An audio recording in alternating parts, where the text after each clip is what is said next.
Hi friends, స్వాగతం మా ఛానల్కి. నీవు కొత్తగా ఉంటే సబ్స్క్రైబ్ చేసి బెల్ ఐకాన్ నొక్కడం మర్చిపోవద్దు. ఈరోజు మనం ఒక షాకింగ్, హృదయాన్ని కదిలించే కథ గురించి మాట్లాడబోతున్నాం. ఆ కథ ఎవరిదంటే రాధికా యాదవ్, ఒక రాష్ట్ర స్థాయి టెన్నిస్ క్రీడాకారిణి, ఇంటర్నేషనల్ టెన్నిస్ ఫెడరేషన్ డబుల్స్లో టాప్ 200లో స్థానం సంపాదించిన యువ ప్రతిభ. కాని ఆమె జీవితం ఒక విషాదకర మలుపు తీసుకుంది. ఈ వీడియోలో రాధికా యాదవ్ జీవితం, ఆమె హత్య వెనుక దాగిన కారణాలు, సామాజిక మాధ్యమాల ప్రభావం గురించి లోతుగా చర్చిద్దాం. సిద్ధంగా ఉన్నారా? అయితే ప్రారంభిద్దాం. రాధికా యాదవ్ ఈ పేరు గత కొన్ని రోజులుగా సోషల్ మీడియాలో, న్యూస్ ఛానల్స్లో ట్రెండింగ్లో ఉంది. ఎందుకు? ఒక యువ టెన్నిస్ ప్లేయర్, భవిష్యత్తులో సానియా మీర్జా లాంటి స్థాయికి ఎదిగే అవకాశమున్న రాధిక ఆమె తండ్రి చేతిలోనే హత్యకు గురైంది. ఇది నిజంగా షాకింగ్. ఈ ఘటన జరిగినది హర్యానాలోని గురుగ్రామ్లో, సుశాంత్ లోక్ ఫేజ్ 2లో. ఈ విషాదకర సంఘటన గురువారం జూలై 10, 2025 నాడు జరిగింది. రాధికా యాదవ్ ఒక సాధారణ అమ్మాయి కాదు. ఆమె వయస్సు కేవలం 25 సంవత్సరాలు. రాష్ట్ర స్థాయిలో టెన్నిస్లో అనేక పోటీల్లో విజయాలు సాధించింది. ఇంటర్నేషనల్ టెన్నిస్ ఫెడరేషన్ డబుల్స్లో ఆమె ర్యాంకింగ్ 113. ఇది ఆమె టెన్నిస్ కెరీర్లో అత్యుత్తమ ర్యాంకింగ్. భారత టెన్నిస్ ప్రపంచంలో ఒక వర్ధమాన క్రీడాకారిణిగా ఆమె గుర్తింపు పొందింది. ఆమె కలలు ఆకాశాన్ని తాకేంత ఎత్తులో ఉన్నాయి. కాని ఈ కలలు ఒక్కసారిగా ఆగిపోయాయి. ఇప్పుడు మనం అసలు విషయానికి వద్దాం. ఈ హత్య వెనుక కారణమేంటి? పోలీసులు, మీడియా రిపోర్టుల ప్రకారం రాధికా యాదవ్కు ఇన్స్టాగ్రామ్ రీల్స్ చేసే అలవాటు ఉంది. ఆమె తరచూ ఇన్స్టాగ్రామ్లో వీడియోలు పోస్ట్ చేసేది. ఈ రీల్స్ విషయంలో ఆమె తండ్రి దీపక్ యాదవ్తో తరచూ గొడవలు జరిగేవి. దీపక్ యాదవ్ రాధిక రీల్స్ చేయడాన్ని ఇష్టపడేవాడు కాదు. ఆమె టెన్నిస్పై దృష్టి పెట్టాలని, రీల్స్కు దూరంగా ఉండాలని ఆయన కోరేవాడు.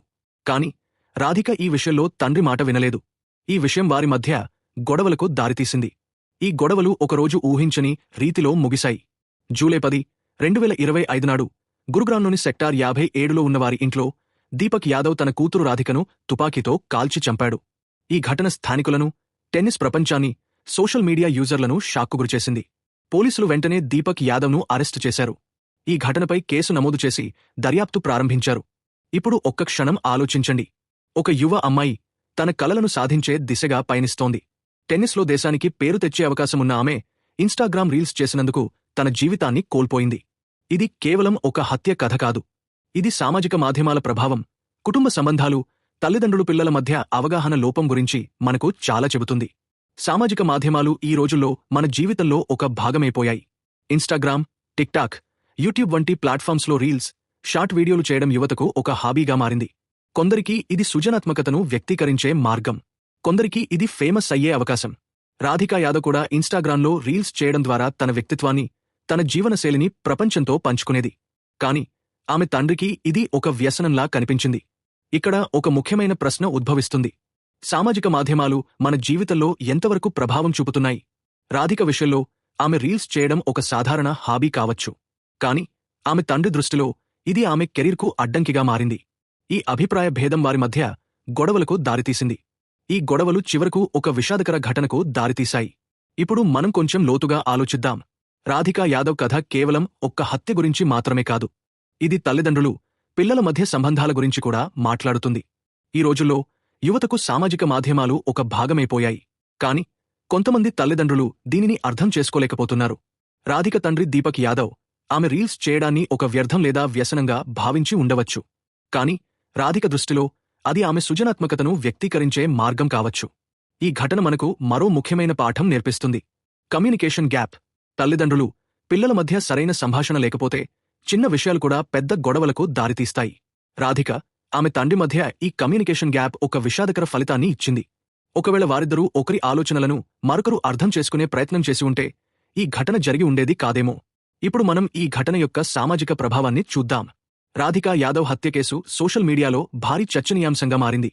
ఎక్స్లో పోస్టులు, న్యూస్ ఛానల్స్లో డిబేట్స్, పత్రికల్లో ఆర్టికల్స్ అన్నీ ఈ ఘటన గురించే మాట్లాడుతున్నాయి. కొంతమంది రాధిక తండ్రి చర్యను ఖండిస్తున్నారు. మరికొంతమంది సామాజిక మాధ్యమాల వ్యసనం గురించి చర్చిస్తున్నారు. ఈ ఘటన సమాజంలో ఒక ముఖ్యమైన సందేశాన్ని ఇచ్చింది. సామాజిక మాధ్యమాలను సరైన రీతిలో ఉపయోగించడం ఎంత ముఖ్యమో. ఈ ఘటన తర్వాత గురుగ్రామ్లోని సెక్టార్ 57 ప్రాంతంలో నిశ్శబ్దం నెలకొంది. స్థానికులు ఈ ఘటనతో దిగ్భ్రాంతికి గురయ్యారు. ఒక వర్ధమాన క్రీడాకారిణి ఇలా విషాదకరంగా మరణించడం అందరినీ కలచివేసింది. టెన్నిస్ ప్రపంచంలో రాధికా యాదవ్ ఒక ఆశాకిరణంగా ఉండేది. ఆమె ర్యాంకింగ్, ఆమె ప్రతిభ, ఆమె కలలు ఇవన్నీ ఒక్కసారిగా మాయమైపోయాయి. ఇప్పుడు మనం కొంచెం ఈ ఘటన యొక్క చట్టపరమైన కోణాన్ని చూద్దాం. పోలీసులు దీపక్ యాదవ్ను అరెస్ట్ చేసి ఈ ఘటనపై దర్యాప్తు ప్రారంభించారు. కాని ఈ హత్యకు ఖచ్చితమైన కారణాలు ఇంకా స్పష్టంగా తెలియలేదు.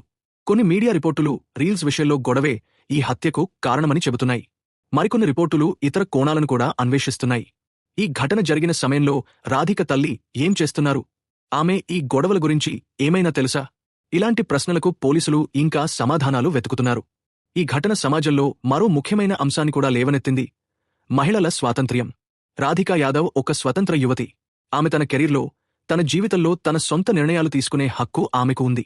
కాని ఆమె రీల్స్ చేయడం వంటి సాధారణ విషయం కూడా ఆమె తండ్రికి సమస్యగా కనిపించింది. ఈ ఘటన మన సమాజంలో ఇంకా ఉన్న పితృస్వామ్య ఆలోచనలను బహిర్గతం చేసింది. ఒక అమ్మాయి తన జీవితాన్ని ఎలా గడపాలి, ఏం చేయాలి అనే నిర్ణయం ఆమెదే కావాలి, తల్లిదండ్రులది కాదు. ఈ కథలో మరో ఆసక్తికరమైన అంశమేమిటంటే సోషల్ మీడియాలో ఈ ఘటనపై వచ్చిన రియాక్షన్స్. ఎక్స్లో ఒక పోస్ట్లో ఒక యూజర్ ఇలా రాశారు: ఒక ప్రతిభావంతమైన అమ్మాయిని ఇలా కోల్పోవడం సమాజానికి తీరని నష్టం. మరొక యూజర్ ఇలా అన్నారు: సామాజిక మాధ్యమాలు మన జీవితంలో ఎంత ప్రభావం చూపుతున్నాయో ఈ ఘటన చెబుతోంది. ఈ రియాక్షన్స్ చూస్తే ఈ ఘటన సమాజంలో ఎంత గాఢమైన చర్చను రేకెత్తించిందో అర్థమవుతుంది. ఇప్పుడు మనం ఈ ఘటన నుండి ఏం నేర్చుకోవచ్చు?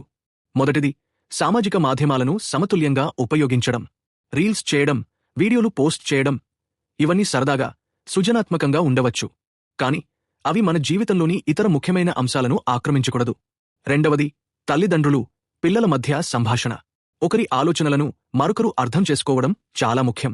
మూడవది, మహిళల స్వాతంత్ర్యం. ఒక అమ్మాయికి తన జీవితంలో తన సొంత నిర్ణయాలు తీసుకునే హక్కు ఉండాలి. చివరగా, రాధికా యాదవ్ కథ మనకు ఒక ముఖ్యమైన సందేశాన్ని ఇస్తుంది: జీవితంలో సమతుల్యత చాలా ముఖ్యం. సామాజిక మాధ్యమాలు, కెరీర్, కుటుంబ సంబంధాలు, ఇవన్నీ సమతుల్యంగా ఉండాలి. రాధికా యాదవ్ ఒక ప్రతిభావంతమైన క్రీడాకారిణి. ఆమె జీవితం ఇలా ముగియకూడదని మనమందరం కోరుకుంటాం. ఆమె ఆత్మకు శాంతి కలగాలని ప్రార్థిద్దాం. అయితే ఫ్రెండ్స్, ఈ వీడియో ఇక్కడితో ముగుస్తుంది. ఈ కథ మీకు ఎలా అనిపించింది? సామాజిక మాధ్యమాల ప్రభావం గురించి మీ అభిప్రాయమేమిటి? కామెంట్స్లో తప్పకుండా రాయండి. ఈ వీడియో మీకు నచ్చినట్లయితే లైక్ చేయండి, షేర్ చేయండి, సబ్స్క్రైబ్ చేయండి. మరిన్ని ఆసక్తికర వీడియోల కోసం బెల్ ఐకాన్ నొక్కడం మర్చిపోవద్దు. మళ్ళీ కొత్త వీడియోతో మీ ముందుకు వస్తాం. అప్పటివరకు టేక్ కేర్, బై బై.